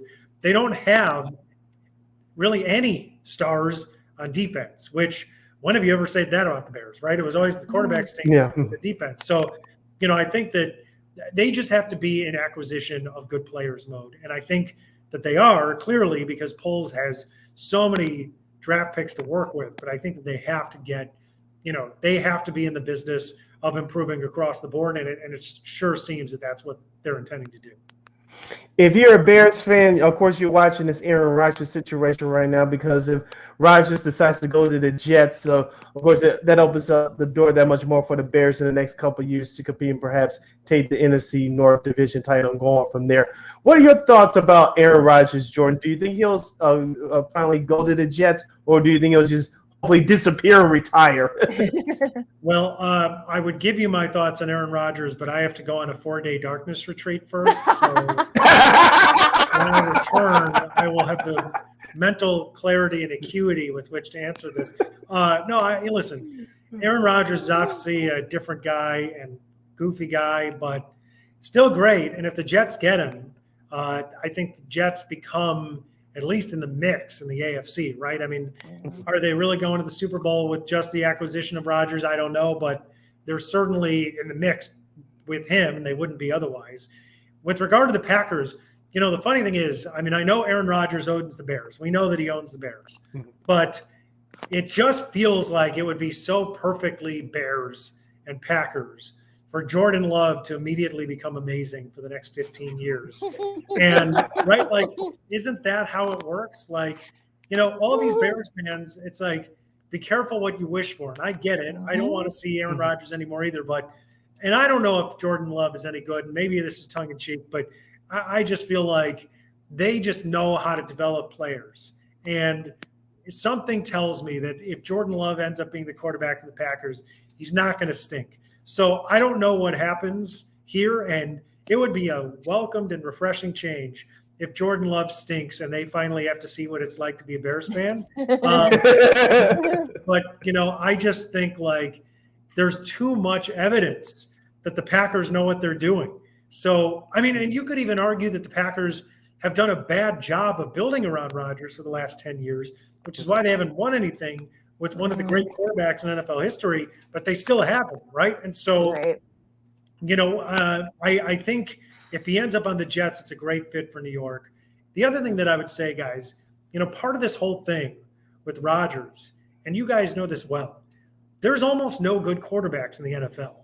This is why Daniel Jones is getting $150 million, because if you don't have one of the best ones, then you're stuck with a mediocre or bad one. And then when you're a team with a mediocre one, you're looking around the league going, if I'm the Giants, right? They probably looked and they were like, well, Jones is solid. I mean, he's a solid quarterback. Is he great? Right. No. But if we get rid of him, what are we going to be stuck with? We have nobody. I think that the fallacy in the NFL is that you can always find quarterbacks. You can't. Almost nobody has any good ones. I mean, there's really only a few guys that are actually truly good. And the Eagles have one of them. And that's why they went to the Super Bowl. But I think even 2 years ago, would anyone have been saying this about Jalen Hurts? So, it's just one of those things where I think, when you have one, you want to keep them. I think in the case of Rodgers, they're just sick of all the ridiculous stuff that goes along with them, and they're probably just ready to cut their losses. But, we'll see. I think it's at least interesting, and it makes for good sports talk radio. So I think all of you guys can thank Aaron Rodgers for his content creation. Well, yeah, we keep it very minimal here. Last couple of minutes with our buddy Jordan Bernfield from WGN Radio and ESPN TV on Second City Sports on Chicago. Lakina McGee, Sydney Brown with you. Okay, Jordan, your final four. Now we won't hold you to it, but I have to admit that I have not even filled out my bracket yet because I've been working and I haven't gotten a chance to do it. But right now, if I have to pick, I think I'm going to pick Houston out of the Midwest bracket. I think out of the West, I'm going to go with, I'm sorry, Northwestern, but I think I'm going to go UCLA. I think out of the East bracket, there's a part of me that really wants to pick Kansas State, but I don't know if I can pull the trigger. Whatever, I'm picking Kansas State. And I think out of the South region, even though I know I told you Mizzou could be a sleeper, if Arizona does get by them, Arizona might be my other Final Four team. And I'm also picking it because my grandfather, who lives in Tucson and watches them play every game, would love it if I pick Arizona. So on your show, I'm going to pick Arizona just for him. Solid. All right, we know that we're in the month of March now, Jordan, of course, which means it's baseball season. No, we're not going to get into the World Baseball Classic, which I think, me personally, is a bunch of waste of time. But I haven't watched it, so don't ask me about the World Baseball Classic. Good. All right, good. All right. So we'll save that headache. But of course, there's a big expectation both for the Cubs and the White Sox this year. I know you're a Cubs fan, so I won't give you a hard time as usual. I will not. But I'll ask about the Cubs. Of course, Dansby Swanson was a big free agent signing in the offseason. Of course, Tom Ricketts and crew, they opened up the check, but I think they spent over $300 million in free agent signings this year. I look at that team on paper. Of course, Seiya Suzuki, even though he's injured right now with the oblique, but he's coming in bigger and better shape this year. I'm looking at that team on paper. They could be competitive, but I don't see them overtaking St. Louis for the NL Central crown. But it looks like at least going to be very much more interesting to watch this year than they have the last couple of years. Yeah, I mean, I think that they're at least now a team that you could argue will compete for maybe the second wild card if things go well. I mean, I still think they need things to go well. I wouldn't pick them to make the playoffs right now, but I think that, if things click in the way where they get performances out of the players that they will have to rely on to get performance, they're a lot better than they were. And so I think from that standpoint, it's exciting to know that the baseball, at least on the north side of town, will be improved. And as a result, there will be something to watch, hopefully come August at least. I still think they're going to need health. And obviously, Suzuki not really having much of a spring training is not ideal, but, at least there's enough time for him perhaps to return sort of close to the start of the season. And my guess is that it'll be a little bit of a slow ramp up for him. But, if Kyle Hendricks is able to come back healthy, that would help. I think more than anything else, I think whether or not they're really, really in the race is less important than if some of these young players and some of the guys they're now investing in prove that they're worth it. I mean, I think Suzuki's one of those guys. I mean, last year he had the great start to the year and then had the injuries that kind of derailed him. He's under a 5-year contract. They really need to see if he can be a key piece to this team. And I think that he proved for the most part that he can be. But I'd like to see him take another step forward this year. Certainly, Dansby Swanson and Nico Horner up the middle is going to be key to their future success. So I'd like to see both of those players, take a step forward this year, particularly Horner. And he looked obviously really good last year. And then, I think some of these young pitchers are really interesting. I think Hayden Wesneski is someone that I'm going to really enjoy watching this year because I want to see if he's someone that can really fill that fifth spot. Justin Steele had a great year last year, and Keegan Thompson certainly showed great flashes at times. I think those two guys are going to be key to their development. I mean, the fact of the matter is, when you're rebuilding like the Cubs are, you need some of these young players to start showing that they're building blocks. You're not rebuilding anything, right? So if those guys show that there's something, then I think you have a real, foundation on which to build this team over the next 2-3 years. And if they regress, it's going to be tough. I mean, I think that they're hoping for a lot of performance. The last time the Cubs rebuilt, it seemed like they had a bunch of sure thing prospects.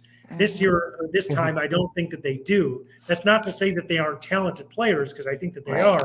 But I think that there's some proving, that's going to have to go on here with some of these young Cub players. And if they do, I think it'll be exciting. Should be very exciting too for Cubs fans. So I know you gotta get back to work, so we'll let you go here. Thank you so much, Jordan, as always, for joining us today. Where people can find you on social media? Where are you on air next? Well, we'll see when I'm on air next, because I think the basketball season is going to be over for me, but I'll be popping on WGN radio here and there. You can find me on Twitter is my name, and I think my Instagram is my name. And once in a while, I pop on there with sarcastic jokes and occasionally sports commentary and things like that. But no, I appreciate you guys having me as always, and it's very fun to do it. And thanks for having me again this time. Yeah. All right. Thank you, Jordan, for coming on with us today. Much continued success. We'll do this again soon. You too, guys. Thanks. Take care. Thanks. You too. Stay safe. Sid, I got to towel off here. It's always fun when our buddy Bernfield joins us. So I guess he'll tell Rogers a thing or two after his hibernation. Right, exactly. Darkness, my old friend. We'll take a really quick break. We're gonna stretch a little bit, and we're gonna talk some more NFL. Some big breaking news, some big signings too. Maybe some Bears news. We'll have to tune in. That'll be great. Yeah, we'll see. Scotty Scheffler wins the Players and Old School TV Monday, and a whole lot more. Lakina McGee, Cindy Brown, Second City Sports on Sports of Chicago. A lot to wrap up with right after this. This year, my mom got me the perfect bag for back to school. These colorful binders help me stay organized. These headphones are just what I need for studying. These new sneakers are just what I needed for the new year. This jacket is a real must-have. My parents got me the skateboard I wanted. It's pretty cool. These scissors really come in handy in art class. These colored pencils, too. These new socks, they can be a real lifesaver.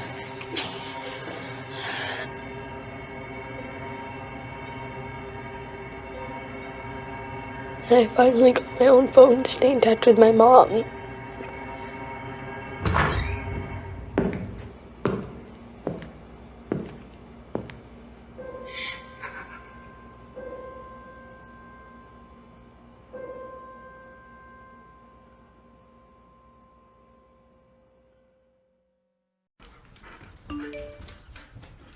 Trisha's having a sleepover tonight. Can I go?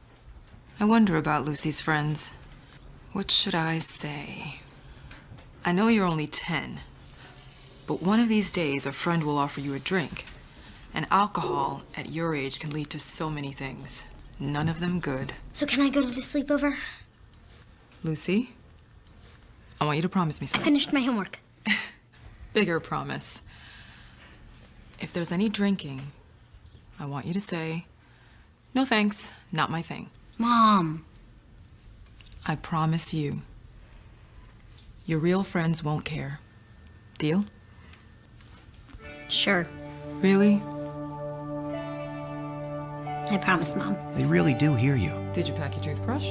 For tips on how to start the talk, visit underagedrinking.samhsa.gov. A public service message from the Substance Abuse and Mental Health Services Administration.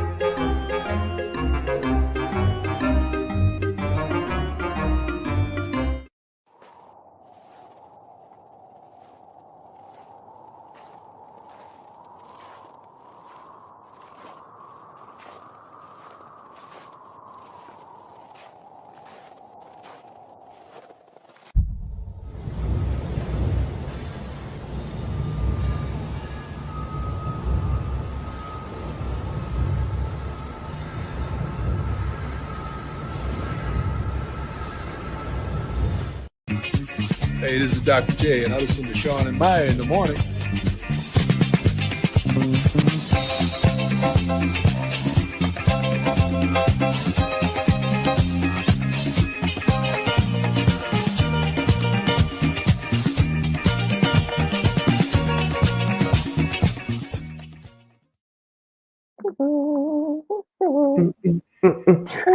Welcome back to Second City Sports in the Monday edition. We are live in living color right here on Sports Zone Chicago. I'm Sid. That's Lakina. You can follow yours surely on the Twitter and the IG at SidKid80. Once again, it's SidKid80. That's SIDKID80. That's SIDKID80. You can follow me at Kingdom McGee on the Twitter and at Kingdom McGee on the IG. We have less than 25 minutes left to go in this program for today. If you have any last minute fourth quarter comments or questions for us, you can always hit us up in the comment sections at Sports Zone Chicago's Facebook page or at Sports Zone Chicago on YouTube. Type in your questions or comments in the comment section. Lakina will get them up on the screen for you. More free agent frenzy in the NFL as some breaking news came down the pipe as we were talking to Jordan. A lot of news, came down. No Bears news, unfortunately, for us, at least not yet. No Aaron Rodgers news either. No, but speaking of the Jets, I guess he went back in the dark.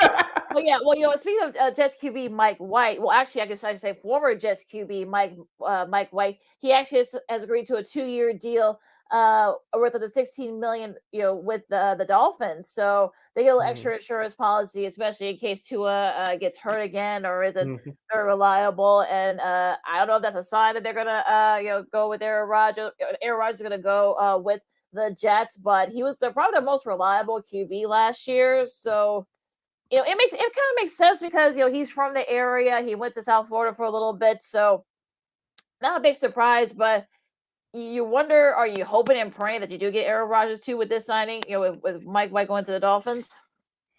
Yeah, on the Dolphins side, it's a great signing because that's an extra insurance policy because of you mentioned the injury history with Tua Tagovailoa. I know Teddy Bridgewater did what he could, but he wasn't the answer at backup. Skylar Thompson, who played in the last couple of games of the regular season, and in that playoff game against Buffalo, he showed some signs, but he's just not ready yet. So this is a great insurance policy for the Dolphins. Now on the flip side for the Jets, with Mike White not returning, he probably knew that he wasn't going to return anyway.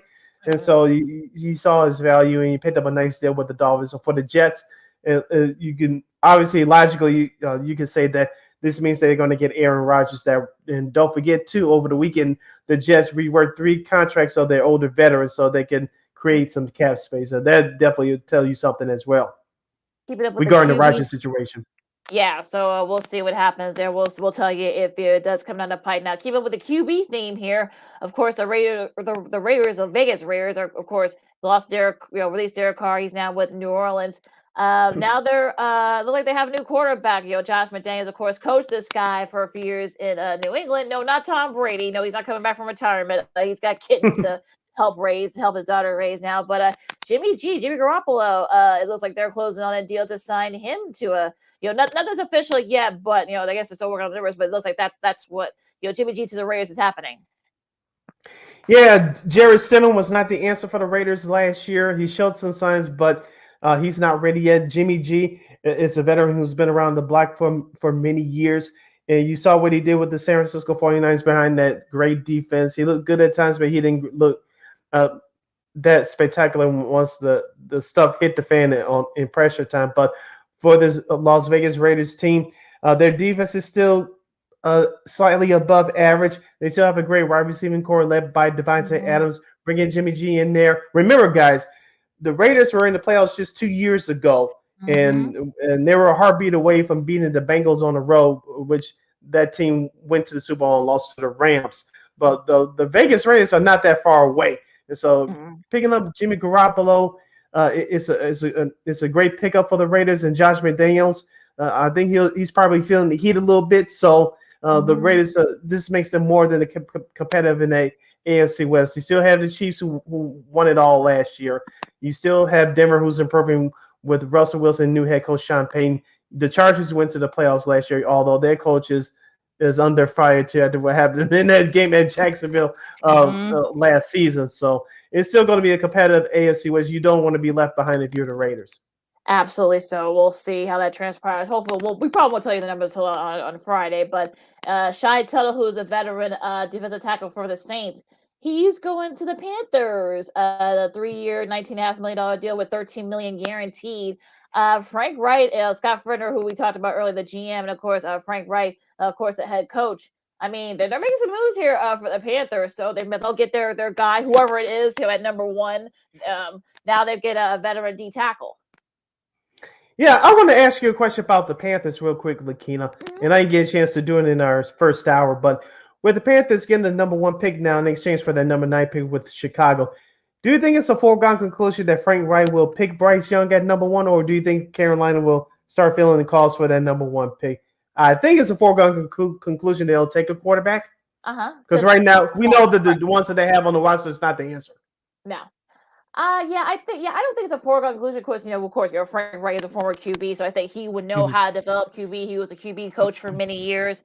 You got what? You got Bryce Young, you got Will Levis, Anthony Richardson, his name's been, being brought up too as well. So of course, CJ Stroud from Ohio State. So yeah, they'll have their pick. They'll have their pick of quarterback. So, it's going to depend on what's their need. Are they going to go with a more like untraditional, more modern? That's who Anthony Richardson is.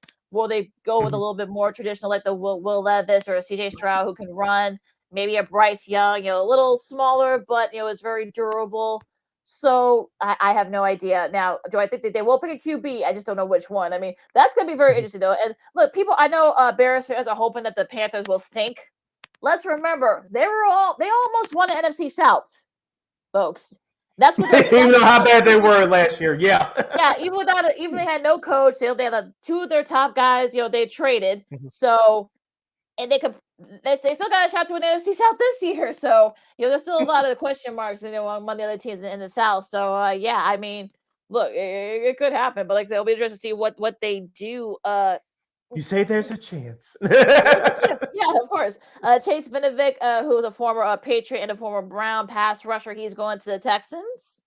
It looks like. Let's see here. Some more news. Jawan Taylor, who's off of the tackle, who I think I saw that some Bears fans are hoping that he would come on, but looks like he's going to the Chiefs.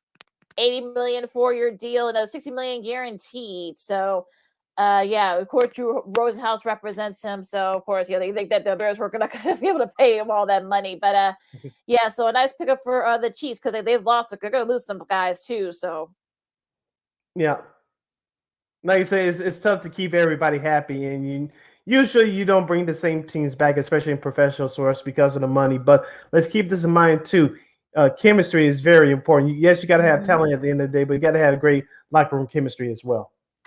Absolutely. So let me see. Is there any other one? Like I said, this is all live, folks. And like I said, these things are coming in fast and furious. Like I said, nothing new for the Bears to report yet. No, Aaron Rodgers had not decided, what he's gonna do. So don't you get the feeling that he'll probably break the news on the Pat McAfee show where he can control the narrative?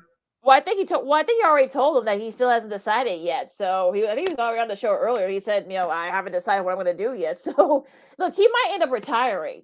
You know how petty he is. So I'm like, okay, but that's going to be interesting to see what happens with that. With Laramie Tunzel, the extension, he's agreed to an extension. He might lead, there's some rumors that he might agree to an extension with the Texans. So we'll see what happens with that news. And then, really nothing else to report right now. Like I said, the last real big, was a Jawan Taylor signing. So yeah, your Chiefs, you're reloading. So of course you're gonna, another O-line. So yeah, that's a pretty, like I said, some big news here. And as such, I'm sure there's gonna be some more news, and we'll talk about that too within the next, 20 minutes or so. So, yeah. Do you have anything? Yeah, I want to ask you. Well, not just ask you, but I want to discuss just for a couple of minutes. The Jalen Ramsey trade from the Rams to the Dolphins. Like I said, I think Jalen Ramsey still has some talent left in him, but the money he was being paid by the Rams is just wasn't worth it. And of course, the Rams are going through salary cap hell as we speak. So that's the real reason why Jalen Ramsey was traded to the Dolphins, and now you pair him up with Xavier Howard. That's a great 1-2 tandem in the backfield for the Miami Dolphins. Yeah, I think do this make him as a favorite in the AFC East? No, but I do think this will give him up there right near that level with Buffalo. So I think if Tua was healthy, they could have won that playoff game against Buffalo last year. Yes. But yeah, I think this definitely helps the Dolphins a ton. Like I said, their defense that was probably really the one bad thing, especially their secondary. So yeah, definitely he's not even 30 yet. He's only 28. He hasn't turned 21, 29 until October. So that's still a pretty prime for a secondary guy. So it'll be interesting to see what and they get picks back if you're the Rams. So yeah, you need them because of course Les Snead famously said F them picks, but that kind of came back to bite him in the butt because honestly, especially with all the cap issues that they're going to have. So they get rid of some cap, they get rid of some, the cap, the money off the books. They get some draft capital, and the Dolphins get a Pro Bowl corner. So everybody wins. Yep. And we talked about this with the Rams on one of our shows last week. Leonard Floyd was cut. Bobby Wagner, who they signed as a free agent from Seattle before last season. He didn't work out. Of course, there was some money issues why he was released as well. You still have Matthew Stafford on the roster. I wish him the best in health, but as well as I do, Lakina, one more big hit for him and his career is over. Aaron Donald, he's been threatening retirement the last couple of years. Do you trade him or you just let it stick out? Let him stick it out because I don't know right now. The Rams are in transition rebuilding mode. And if they are in rebuilding mode, which I think they are, if you're Aaron Donald, you asking for a trade right now. Yeah, I think you. Yeah, I think you might. I mean, I wouldn't be surprised if that's already been asked. I mean, so I think look, Ramsey didn't ask to get traded from the Rams, so that's Hmm. probably not the case. But yeah, if you're like I said, if you're the Rams, I think you probably are kind of. I don't want to say rebuilding, but you're kind of like you have to sort of move some stuff around because of the fact that some of the money issues that you're going to have coming up. And yeah, the 49ers, I guess, like we talked about earlier with Gerard Hargreaves. I mean, Hmm. look, he's a guy that could definitely help out, Bosa and the rest of that group on defense. We'll see if Fred Warner decides to come back. That could be a really solid front seven for the 49ers. And with like I said, with the Rams, looks like they're starting to kind of transition a little bit. The Cardinals got a new staff. Seattle, we'll see where they are. Look, Geno Smith got his fresh paper. Hmm. So you could probably still, be right there. You just gotta figure out who your quarterback's gonna be. And the 49ers, and they might be right there. That NFC West will probably be wide open again. Yeah, GM John Lynch, his job is secure for the moment, but is for him to keep it is going to depend on how Trey Lance develops. Because remember, Trey Lance was just started last year. He got hurt in the home opener in Week 2 against Seattle. He hasn't been the same since. Remember, they traded all that capital just to move up to get him. So they got to find out the answer if Lance is the answer or not.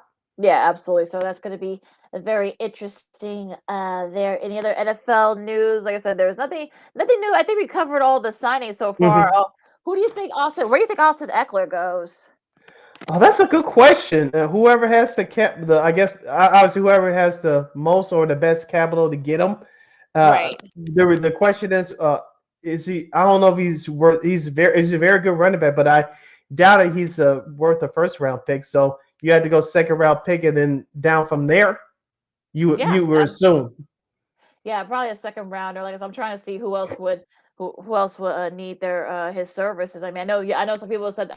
I know one of our commenters said the Bears, but if you're Austin Eckler, you want to go somewhere. You're 28 now. You're gonna want to go someplace where you want to win now. And the Bears aren't good. Yeah, sure. Could the Bears make a move and be like the Philly, like the Eagles, who they were? But I don't think they're there yet.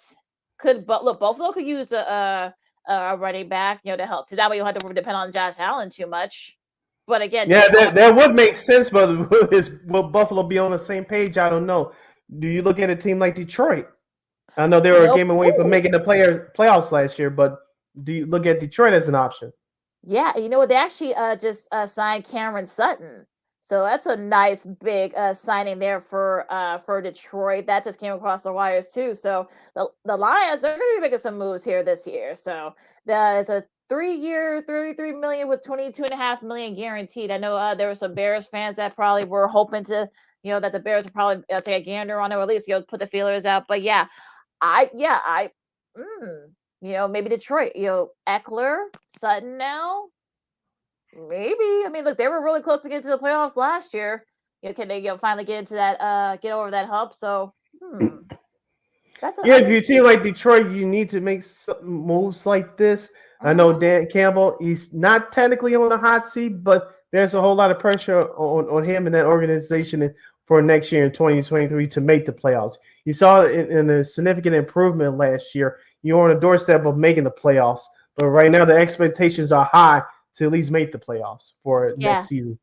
Yeah, absolutely. And I remember there were rumors that maybe Jamal Williams might be leaving. So, if they could if that happens, you could try to make a gander at, take a flyer at Eckler. Could be a nice little trade there. There was something else I wanted to ask you too, but I forgot. I forgot just that quick. But yeah, Calais Campbell. I know we talked about him earlier. Where do you think would be a good fit for him? That's interesting. I was gonna say Philly, but I don't know if they have enough room under their cap. So Philly's not in question. No, not Dallas. I was gonna say 49ers, but no. Green Bay, no. Let's see in the AFC. Watch, he'll probably end up on the Chiefs somehow on a cheap deal, like Terrell Suggs a few years ago. Probably. I would not be surprised if that happens. Well, no, that would be interesting though. I know some people said maybe the Patriots maybe for him, but are they on the verge of winning? I mean, look, they were close. Yeah, they're not there yet. You're Calais Campbell. You're 30. I think you just turned 31. So I don't know. If you want to go someplace where you may have a shot to ring him, he might end up going back to Baltimore on just at a reduced price. I don't know. Yeah. But, no, go ahead, Sid. I'm sorry. I should say that's a possibility, but I was thinking of Pittsburgh. I know they barely missed the playoffs last year, so maybe like you say, maybe there's some room for him there. But that's just such a young defense. They did play better in the second half, but Yeah, and I don't think they're ready to win yet either. So I'm kind of like a little bullish on that one. So I don't know yet. It'll be like I said, he'll have his pick, but I think he ends up going back to Baltimore. I think just on a reduced price. That could be him calling me right now as we. Yeah, thank you for your suggestions. Right, yeah, exactly. So any other NFL news or any predictions too? What do you think? What do you think the Rodgers is going to do? Any other top free agents that are out there? Do you think where do they go? I don't think it's too far fetched to say this, looking, but when we come back here on Friday, Aaron Rodgers would be officially a member of the New York Jets. I'm calling it right now. All right. I would be surprised. Even I did predict that he was going to retire, but yeah, I will say I think when we come back here on Friday, Aaron Rodgers will be officially a member of the New York Jets. Or he might be going to the darkness retreat. I don't know. Knowing him. But yeah, I've seen Orlando Brown trending. I know there have been some mover. Oh yeah, because he got because like I said with the Jawan Taylor signing, I think Orlando Brown's going to be on the market. So interested to see what happens here. A left tackle. Another old lineman. Do the Bears take a crack at him? Do you try to go someplace where you're a contender? I would think you would try if you're the Bears to go out to Orlando Brown, but I don't know if he's going to come here. I know the Bears had the most cap space in the league, but if you're Orlando Brown, if money's that much more important, then you would choose Chicago. But I don't know. Yeah, he's only 26, so I'm wondering like if he already has 2 rings with KC. So I think if you're a little if you're a little greedy, you probably want more. So you're probably gonna want to go someplace where you're a contender, probably. You would think. Try to get some more jewelry, but we'll see. You listen to Second City Sports on Chicago. Lakina McGee, Cindy Brown with you. Anything else you want to talk about free agent wise, Sid, before we I'm good. on? I'm good. All right. Real quick, of course, some golf news. Special shout out to Scotty Scheffler, who won his first Players Championship. He's the defending champion of the Masters. I think like I saw a little bit of it too. Because I was in college hoops mode, so I don't know whose idea it was to have the players going on during March Madness, the conference tournaments, but that person needs to have a little talking to there. But done a week earlier, maybe like a couple weeks later. But look, Scotty Scheffler, you gotta think he's gonna be the favorite to repeat as Masters champion. But yeah, I mean, Victor Hovland, I know that's our girl Christine's guy. He finished tied for third, so he gets a nice little amount. I think he gets about like $900,000 for finishing in third place. He got about like a little over $1 million. Still gets like $1.5 million for finishing in tied for third. So that's not bad at all. That's not bad. Not bad. Pretty good. Of course, Scheffler gets $4.5 million for winning the tournament. Justin Rose also too. He's tied for 6th. He gets $737,000. So it's going to be interesting, like I said, with the Masters coming up. I mean, we'll see if Tiger plays. I don't think he will. I think the injuries just too much. Also, too some personal stuff. So, but you got to think Scheffler and John Rahm, I think, are probably the favorites for the Masters in a few weeks. Yeah, I just hope that I don't know if he's going to play or not, but just hopefully I know he has some other issues going on, but hopefully Tiger Woods will play this year's Masters. I told you, I'm that casual golf fan. If Tiger Woods plays in tournaments like the Masters, I'll watch. If not, who's that next guy, the next golfer that could transcends the audience from casual non-watchers of golf to your hardcore fans? Right now, I don't see it. Unless you tell me somebody that I should watch out for. Right now, I don't see it. Well, yeah, I think John Rahm, I think probably has like the best shot, especially if he wins the match. That would be his second major. I'm trying to think. Colin Morikawa, he already has 2, and he finished in the top 10 last year at the Masters too. So look, there's still a lot of guys out there, but like I get it, but yeah, it'll be interesting to see. I'm looking forward to the Masters to come up in a few weeks right after the tournament. So it's going to be a lot of fun now. Of course, a special shout out to the Boston Bruins who are doing a little NHL real quick, doing a little bit of hockey. They're the fastest team to reach 50 wins. They got 51 already. They did it in 64 games. So I don't, like I said, I don't know what I say they're the favorites to win. That Eastern Conference is loaded. So Yeah. I think they're their favorites at least right now. I know that Pittsburgh beat the Rangers in overtime yesterday. I had a chance to watch a couple of minutes of it. That was on TNT yesterday. I think the Rangers will do enough to make the playoffs. Obviously, they're right there. I know they've been struggling since they acquired Patrick Kane a couple of weeks ago. But Pittsburgh, you could watch out for them. Washington, I hope they get in. I know they've been struggling with injuries all year. And like you said, with Boston, I think definitely this is the better team than the one that went to the Stanley Cup final in 2019 when they lost to St. Louis in Game 7 at home, which they, in my opinion, quit. But if you're a Boston Bruins fan, enjoy this success. Come playoff time, nothing's a given. So is it a guarantee that Boston makes the Stanley Cup final? No, it doesn't. Yeah, they've already clinched the top record in all of NHL. So I know I like the Carolina. I like Carolina. I know they lost a couple in a row, a couple of tough ones, but I think they're still leading the Metropolitan Division. So I think they'll probably might be a factor. Again, it's going to really depend on matchups at this point. The West, I mean, Dallas, they've been playing pretty well lately.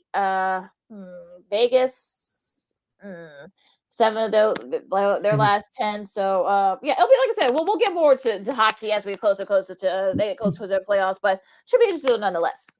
Yeah, and the Blackhawks keep losing, so Connor Bedard should be the chant at the United Center. yes. Connor Bedard. Connor Bedard. Or I think they finally got the memo after. I wouldn't be surprised they tell Jonathan Toews, no, you should just sit out for the season. Just sit out there. That's probably what ended up happening anyway. Right. So exactly. So I'll be interested to see what happens here.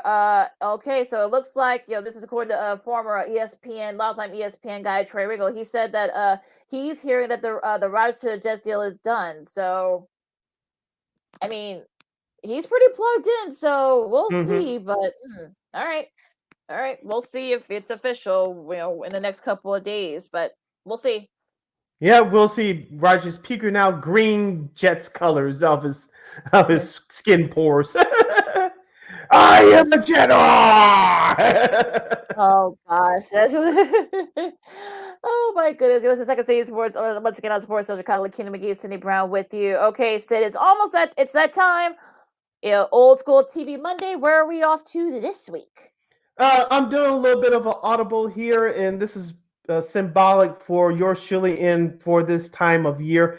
We will pay tribute to the sports drama biography television film, The Final Shot, the Hank Gathers story. The movie was made in 1992 about the life of Loyola Marymount basketball player Eric Hank Gathers, written for Tribune Entertainment by Fred Johnson, Don Enright, and Ed Fields. It was directed by Charles Braverman. The film follows the life of the basketball legend growing up in the ghettos of Philadelphia to his freshman year at USC.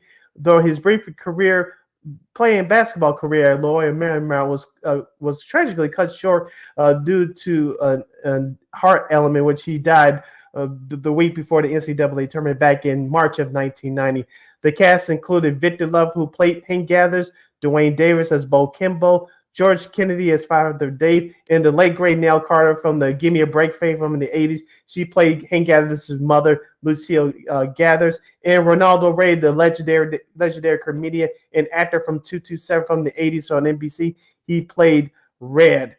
Lakina, I remember when this movie came out, it premiered on WGN TV back in the day. Of course, I knew what the story was about. It was still heartbreaking, but I thought it was a well done film. I know it got some mixed reviews, but I thought it was very well done. I didn't know this at the time, so I saw the film that Hank Gathers was to be an expected father at the time as well. If you saw the film, I was like, oh, that's something I didn't know. But just for me, Lakina, I think about Hank Gathers at this time of year because of what happened some 33 years ago this year. And I remember watching the news with my late mother. I was about to go to bed to get to school get ready for school the next day. I saw it on the news. I saw a man collapse. And I was like, you thought it was something that you was watching the movie. I was like, and the sportscaster said he collapsed and then later died. I was like, ooh, that is scary. And of course, I tried to find this on YouTube. Unfortunately, I couldn't find it. But you remember ESPN Classic did a not a Sports Center, but a Sports Center flashback episode. Mike Tirico narrated that, and they told the story about him. It happened to him once before early in that season, and then of course when it happened again, unfortunately he lost his life. And of course Loyola Marymount went on that tremendous run through the NCAA tournament with Bo Kimble and head coach Paul Westhead at the time. Then they reached the Final Four, but I believe they beat Michigan year, if I'm not mistaken, because Michigan won the title the year before. Yeah, the second round won the title year before, so they had a nice run. They didn't reach the Final Four, but they had a tremendous run. And of course, Bo Kimble, every first free throw he shot during that season, he honored that shot was in memory of Hank Gathers. So I think about Hank Gathers at this time of year. He definitely would have been a heck of an NBA player. When he made the Hall of Fame, we will never know, unfortunately. But I just think about him at this time of year, and it was a tragic loss, and it's just unfortunately, we can't predict what happens in life. We can only control what we can control, but it's just another talent lost at a very young age. Yeah, just to jump in here real quick, Aaron Crump, that's the name of Hank Gathers' son. His girlfriend at the time, was expecting. I know that Bo Kimble is his god dad, so he had he had a great influences and such around him. Of course, I think Hank had a couple of brothers as well. Both Hank and Bo Kimble, I believe Bo Kimble was coaching somewhere, if I'm not mistaken. Last I saw, but yeah, I mean. That Laurel and Marymount. I mean, it took they put him on the map. I mean, if you saw Paul Westhead, of course, a former NBA head coach, of course, won an NBA title with Magic, back in 1980 with the Lakers. But he took his that offense as he took that fast paced offense to college into Loyola Marymount. And look, they were up there for a little bit even before Hank and Bo got there. And then once they got there, of course, they had West Coast Conference. Gonzaga was kind of like, near the bottom, and the Loyola was at the top. And for a couple of years, they were. I mean, they went to the tournament for 2 years. I think Bo went to junior college. Or not, but I think Hank did too. Of course, they would go to Loyola Marymount together. Of course, the rest was history. Now, unfortunately, of course, it was during that West Coast Conference tournament. Of course, because I remember I didn't watch it live, but I remember I saw the replay as I heard SportsCenter, they were talking about it. And then I saw him collapse. I'm like, oh dear, like that's even at 8, that was a little bit traumatic, but yeah, and fortunately he died. Of course, it happened also too, like right before conference play started, it happened again. But as far as the movie itself, I mean, look, I mean, it was okay. I didn't say it was the greatest film. It wasn't like up there with Hoop Dreams, He Got Game, or those or Coach Carter, those kinds of movies. But Victor Love, I mean, that was his first big role, so that was a nice little win for him. He was actually in his 30s when he played Hank Gathers. I mean, to go figure with I think he was already like in his 30s or about to turn 30 when this film was made. So that was a little bit much. I mean, it was like I said, it was okay. It wasn't great. I mean, it was shot well. I wouldn't say it was probably like the all-time great when it comes to sports movies, because you probably wouldn't put that at the top, or I would say maybe like mid-tier, I would probably say. But they did a decent job for what it was and such. They try to mimic it. They try to be sensitive with especially at the time when he did collapse and sadly would pass away. And when I know Nell Carter got some nice reviews for playing his mom. But yeah, I mean, look, this time of year, I mean, it was tough because they made it all the way to the Elite Eight. Of course, they would lose to UNLV, who would go on to dominate. They were just a dominating force that year. Right, this is before Duke came Duke, folks. Yeah, but I mean, this was but again, this was really huge at one point. So but this is before, and they did push them real hard. I'm talking about Loyola push UNLV real hard in that Elite Eight matchup. I remember watching that, of course. The one-handed free throw, that was his Hank's specialty. Of course, Bo Kimble actually made most of his. I think all of his free throws we shot that way. So that was a nice little remembrance to him. Now, as far as unfortunately, since then, of course, since Bo Kimble graduated, Loyola Marymount hasn't been able to capture that success. That's why when we talked about them being Gonzaga on their home floor, snapping that long winning streak there. That was probably the best. That's probably like the best that's happened to that school since then. So it was not trying to be funny here, but that's how far like a gap that's been for them. So like this is really you remember some of the time of years and stuff that with with this the tragedy there. But to end on a high note, though, it'll be 40 years since NC State went on to win the national championship. Of course, Jim Valvano, Lorenzo Charles, God rest their souls. Terry Gannon, who was a big part of that team. Of course, he's now doing he's been a full-time sportscaster. Now he does work for NBC, one of their lead golf commentators. Derek Wittenberg, Thurl Bailey, Sidney Lowe are both former NBA. Also, well, Thurl went to a couple of All-Star games. Now Utah Jazz broadcaster. Yep. So I know he's going to be. I know they're going to be talking about that too, a lot. Of course, '93. Of course, the timeout that was in North Carolina. Yeah, I was rooting hard for Michigan that night. But that probably would not have counted if we were for being real here. But the suspension is over. They should put those banners back up at Chrysler Arena. I'll leave it at that. The suspension's been over for 10 years. Yeah, a little bit much there, but no, that'll be 30 years since then. But Syracuse, of course, since of course Jim Boeheim retired over last Friday, it'll be 20 years since they won. Of course, led by Carmelo Anthony and the gang there. Of course, 10 years before Louisville. I know the NCAA doesn't want us to remember that, but it did happen, folks. It's on YouTube. Yeah. So I guess Kevin Ware didn't tear up his knee. I guess that didn't happen either, according to the NCAA apparently. But right, whatever. But look, I mean, this time of year, of course, you remember some of the good moments. The really inspirational moments too, like the Bo Kimball going back to Hank Gathers. The Bo Kimball and leading the team, all the way to the Elite Eight. Like I said, they pushed UNLV real hard. They probably could have went to the Final Four. But But let's end on a high note, Sid. But Yeah, so rest in peace. We salute the late, great Hank Gathers. All right, Lakina, closes out. Oh, my God. I'm looking at some of these tweets from Garrett Wilson. Like, if you've ever been my vacation, I can finally enjoy my vacation now, he said on Twitter, I guess, with the news of perhaps maybe Aaron Rodgers maybe going to the Jets. Nothing officially official, but we'll see. You can follow me at Keena McGee on the Twitter and at Keena McGee on the IG. You can follow yours Shirley Sydney Brown on the Twitter and the IG at SidKid80. Once again, at SidKid80, that's SIDKID80. That's SIDKID80. Make sure you download that Sports Zone Chicago app wherever you get your apps. Make sure you follow Sports Zone Chicago on all social media platforms, Facebook, Twitter, Instagram, and YouTube. Make sure you subscribe to our podcast at War Media Podcast now. So it's not called Water or Anger anymore. It's called War Media Podcast. So make sure you subscribe to us. We are available on all social media platforms, including that iHeartRadio app. And make sure you follow War Media at WAR Media on all social media platforms, Facebook, Twitter, Instagram, and YouTube. And thank you very much in advance for your support.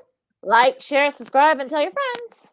And don't forget, you can catch Sports Zone Chicago, also available on Roku TV. All right. Yep. Of course, you go do the search in the box right there. Sports Zone Chicago, where we get your apps, wherever your app store is. Whether it's on Roku TV, it's all right there. You can catch our show, Sean and Maya, the Smoke Fellas. What's up, cuz? I know our buddies are gonna have a nice little time predicting the NBA.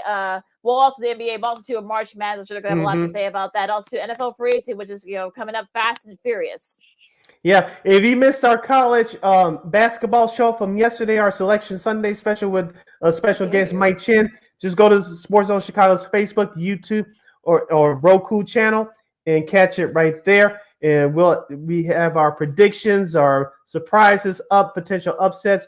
We broke it all down for you guys. So if you missed it from last night, just go to Sports Zone Chicago on YouTube, Facebook, and our Roku channel, and you can catch our program right there. And just a friendly reminder, as far as March Madness concerns, everything starts on Tuesday, tomorrow, and Wednesday with the first 4 playing games on True TV. That's at 6 o'clock, I believe, Chicago time. And the real tournament starts Thursday at 11 a.m. Central Standard Time on CBS. And the other games will be airing on TNT, TBS, and True TV. And I believe you can download the March Madness app as well. Yes, you can. For the NCAA, just in case you're at work or you're in a car repair shop or you're on the bus, plane, train, you can watch it via your phone or your computer. It'll be interesting to see how Stan Van Gundy does doing tournament games. That's going to be an interesting experience. I'm sure, no doubt. Of course. Hope he doesn't lose his voice. Right, exactly. You know he's going to be doing a lot of screaming, so I'm hoping he's got lots of ice water on him, and also, of course, also don't worry. The tournament doesn't. The brackets aren't due till Thursday, so don't try to rush to say, oh, I gotta play. Don't worry. Just you got till Thursday to get your brackets. So I'm gonna try to start a few more of my brackets right now. So enjoy the tournament. Well, the start of the tournament, everybody, and also all the other stuff. NFL, I'm sure we'll have more news. We'll see the Bears. We'll do more stuff. Also the NBA as well. So you love this time of year, folks. All right. So for Sid, I'm the Kansas of Second City Sports. We also have to forget, thank Jordan Bernfield from WGA Radio and ESPN TV for joining us today. As always fun having him on. And now for Sid, I'm the Kansas of Second City Sports on Sports Zone Chicago, and we'll see you Friday. Love, peace, and hair grease. Holla!